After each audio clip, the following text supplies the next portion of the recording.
Okay, so have you ever heard that to clean up a mess, you gotta make a mess? Well, that's exactly true when cleaning an oven. So I have two ovens.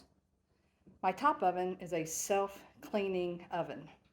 That just means that there's a mechanism up in here to lock it, and then I can turn it to clean, which will turn the burners on this super high heat and burn up everything in there. And then once it cools back down again, then you get in and you wipe away all the ash that's in there. The bottom oven, which I use the most because it's easiest to get into and out of, is not a self-cleaning oven. So we're going to tackle that today. So I'm going to use my traditional kind of cleaning product, which is vinegar and baking soda. Again, a more natural cleaner than if we were to buy a chemical from a store. So we're going to look here at my oven. Look at that mess. An absolute mess. Okay, so I've got my spray bottle full of my vinegar, and I poured out some of my baking soda into a little measuring cup that I'm going to use. And so I'm going to sprinkle my baking soda first, and then I'm going to spray it with the vinegar.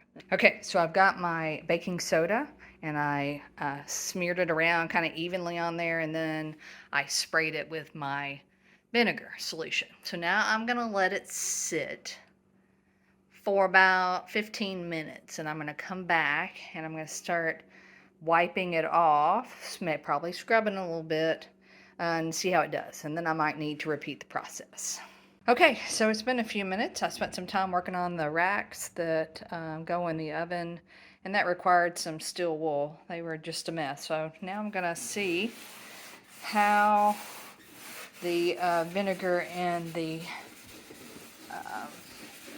baking soda have worked here on my oven. It looks like I'm going to have another dose. Yeah, it's coming, but slowly.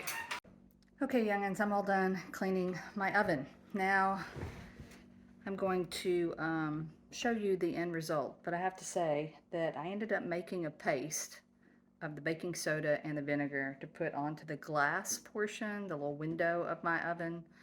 It was a lot more stubborn than the metal portion on the door and inside on the bottom of the oven. That worked really well.